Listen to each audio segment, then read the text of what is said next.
В 2126 году у нас случился апокалипсис. Искусственный интеллект смог победить любые болезни. У нас нет вирусов. Но цена этому — мы не можем прикасаться друг к другу. Мы не чувствуем ни тепла, ни холода. Кто в этом виноват, мы разберем в 2026 году с Ростиславом Амелидом, инноватором, исследователем и просто гениальным поэтом. Ростислав, вы знаете, что у человека 2 килограмма микробов. Конечно. А зачем вы больше в студию принесли-то? Расскажите нам. Ну, вообще надо понимать, что современные представления о микробах и человеке, что есть некоторая такая оппозиция, она на самом деле не совсем верна. Потому что, вообще-то, каждая клетка человека это когда-то, это, по сути, отдельный организм. Вот он отдельный организм, но он живет в некоторой такой цивилизации. Эта цивилизация — наше тело. То есть есть отдельные клетки, которые управляют телом, есть другие клетки, которые транспортом занимаются. Вот. Есть клетки, которые, значит, вот, например, ткань, кожная ткань, ее генетическая информация, которая содержится внутри, в ядре этой клетки, она точно такая же, как у клетки головного мозга. Почему-то каким-то образом получается, что клетки, вот одни читают эту информацию, другие читают эту информацию. А что такое бактерии? Бактерии — это еще более предковая форма. То есть бактерии — это то, что, например, каждая клетка нашего тела, которых там триллион, да, каждая клетка, она еще и содержит в себе несколько тысяч митохондрий, которые тоже являются бактериями в прошлом. То есть, таким образом, каждую свою клетку нашего тела надо умножить на по 20-40 тысяч, и тогда мы получим полное количество бактерий, которые содержатся в нашем теле, и мы вообще поймем, что на самом деле в нашем теле отсутствует что-то небактериальное. Спасибо. Мы так тоже думали. В 2126 году мы так тоже думали. Оказалось, что не все так просто. Расскажите, что за искусственный интеллект у вас в 2026? Чем вы пользуетесь? Смотря в каких целях. Я использую несколько искусственных интеллектов, потому что у каждого искусственного интеллекта есть свой характер, свои особенности, свои купюры, своя душа. Это странно звучит, но я вам так скажу, что, например, есть большая разница между китайскими и западными искусственными интеллектами. Почему?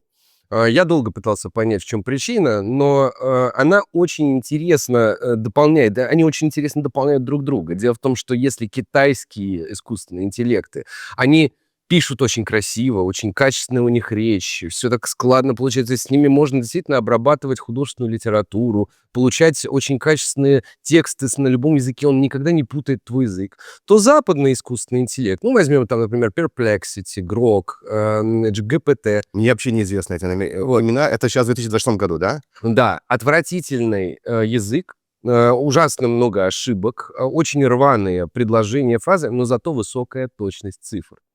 Таким образом, получается, что он умеет хорошо у вас считать, но плохо думать. Он умеет хорошо считать, но он плохо говорит.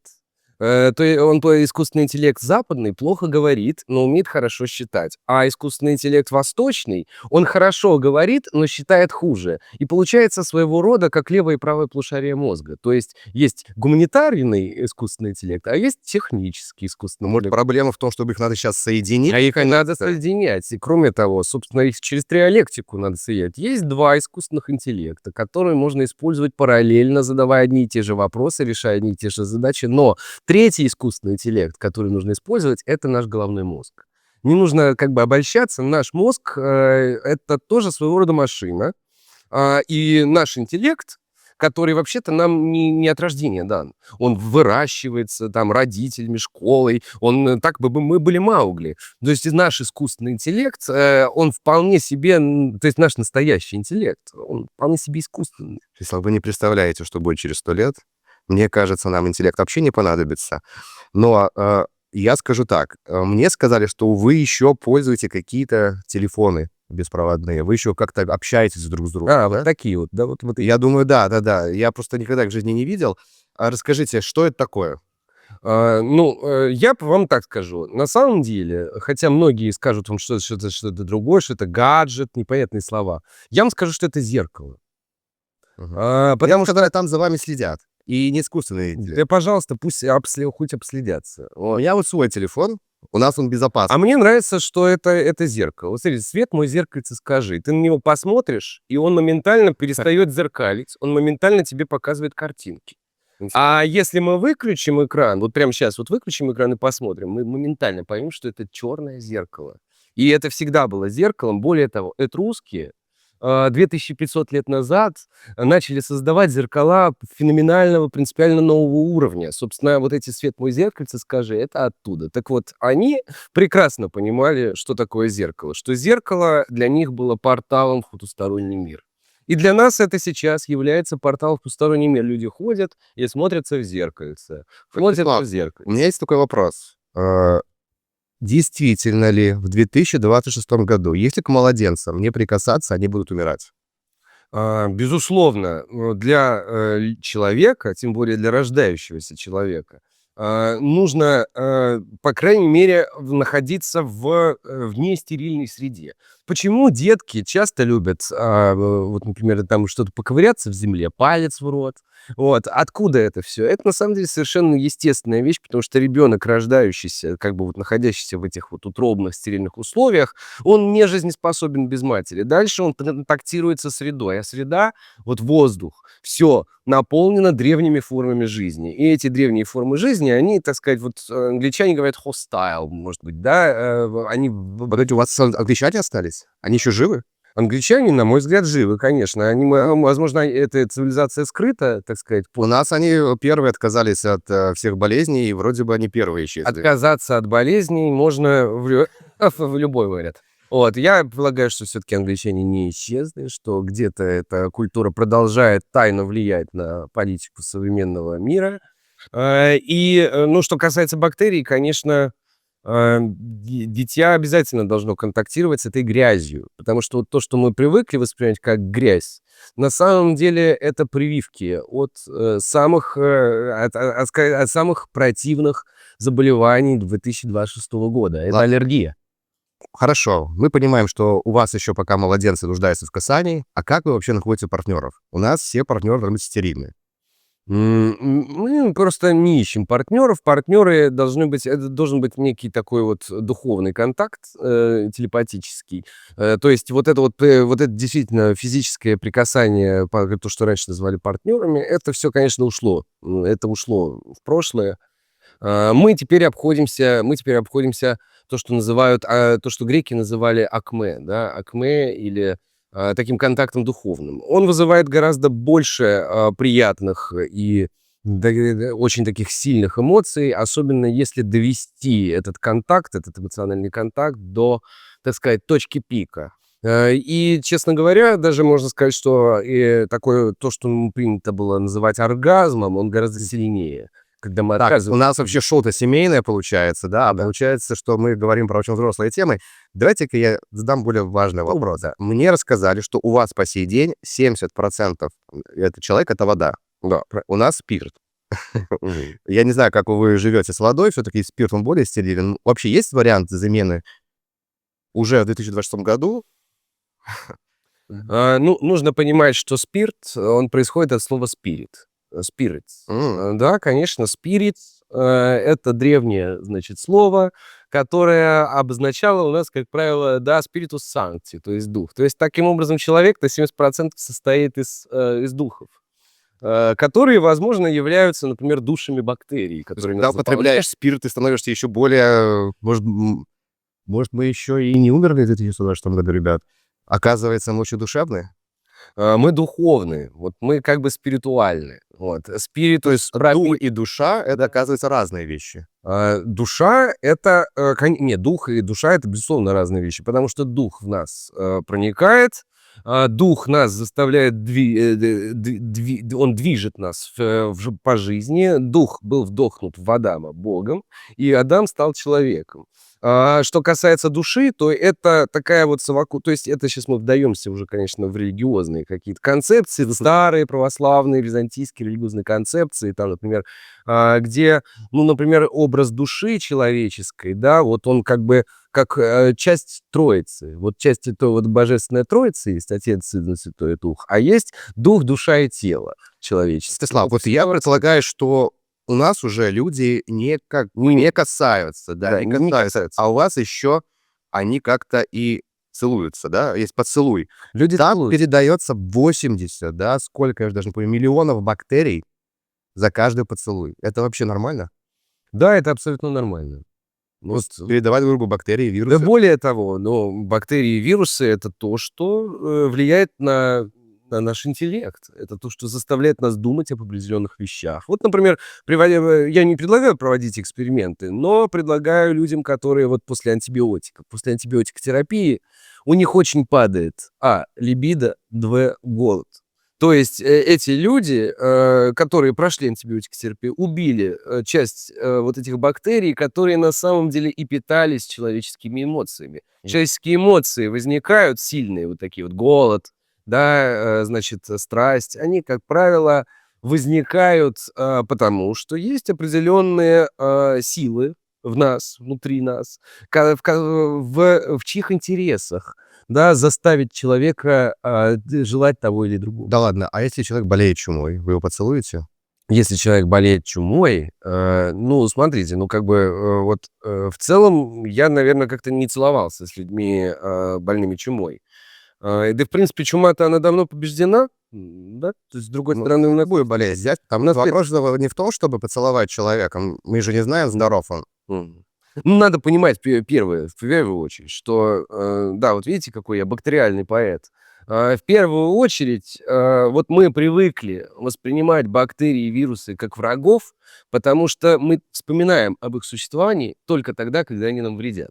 В остальные 99% времени мы не вспоминаем об их существовании, но они по-прежнему попадают в нас и выходят из нас. То есть получается такая интересная история, что если 1% населения является криминальными преступниками, убийцами, там, всевозможными негодяями и ворами, да, и извращенцами, то от этого нельзя делать вывод о 99%, да, с населения. Соответственно, то же самое касается бактерий и вирусов. 99% бактерий и вирусов полезны для здоровья. А у них тоже есть душа, получается, у бактерий? Или Ну, они живые существа? Дело в том, что у бактерий, как ни странно, даже есть что-то вроде головы. Мозга, получается? Ну, это не совсем мозг, но это чем-то напоминает нашу голову, потому что у них есть такой участок, акцепторный участок. Они, как правило, находятся там, где, значит, у них с двух сторон, то есть двухголовые такие. Вот. И вот эти участки, они принимают молекулы. Вот, например, попадает какое-нибудь вещество вкусненькое, и оно попадает через голову, и бактерия поворачивает в эту сторону, она хочет туда. А если попадает что-то опасное, невкусное, она поворачивает в обратную сторону. То есть роторные механизмы жгутиков, да, они подключены к этой системе передачи информации, которая проходит через вот эту вот, то, что можно назвать голову бактерии. То есть на самом-то деле в целом голова — это не что-то новое, что возникло там у нас, а голова она изначально. Ростислав, у нас стоит такой выбор в будущем. Люди, я вам говорю честно, это что вас ожидает через 100 лет? Дотронуться до человека, его руки, и почувствовать его тепло, либо умереть. Это вообще реально? Ну, да, вот у Терри Гиллиама есть интересный фильм, ну, хотя это, наверное, нельзя произносить такого запретного режиссера, в нашем веке уже нет таких имен, но так или иначе, конечно, мы все движемся к представлению о том, что вот чем больше мы оградимся, да, ограждение, прослойки, бактерицидные прослойки ограждения, на самом деле в этом нет ничего нового, потому что наши клетки, они тоже друг от друга ограждены. Они не прикасаются друг к другу напрямую, потому что Да. наши клетки, они находятся в оболочке.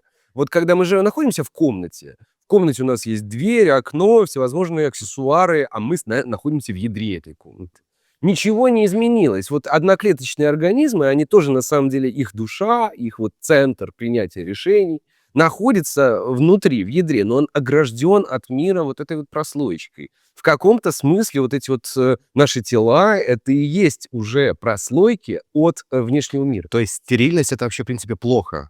Стерильность — это, в принципе, с одной стороны хорошо, с другой стороны плохо. Сама жизнь, она предпочитает стерильность, потому что мембраны клеток, у них ограниченный пропуск внешней среды.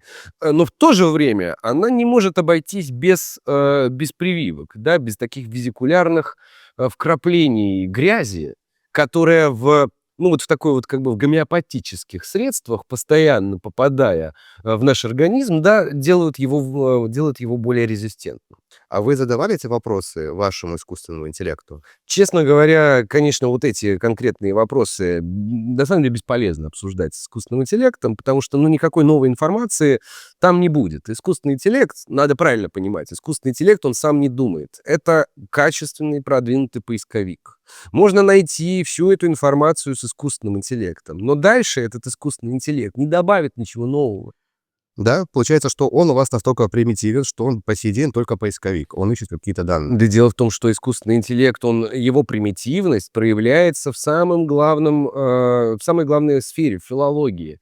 Искусственный интеллект совершенно бездарен в написании стихов и в анализе текстов. Он не слышит ни ритмофонетические структуры, он не понимает, он не может построить грамотные малые асклепиады в стих, например. То есть ему просто вот прописываешь все по полочкам, он никогда это не может воспроизвести. То есть настолько сильно отстает искусственный интеллект именно в той области, которая напрямую связана с логосом, да, то есть тем, что люди посчитают разумом.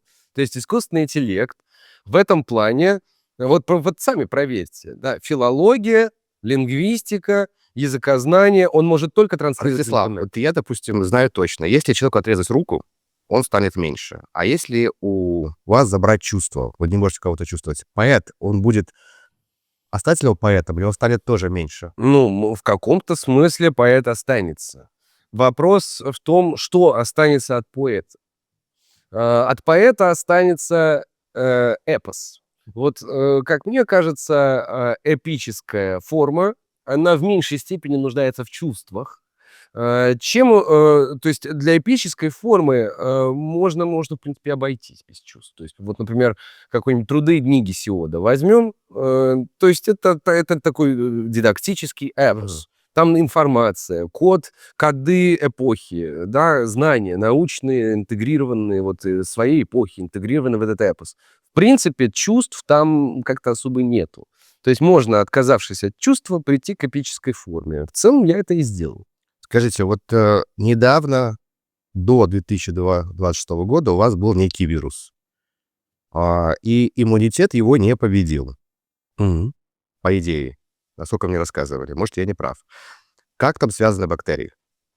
Вирус проник, иммунитет не победил, бактерии, ну как?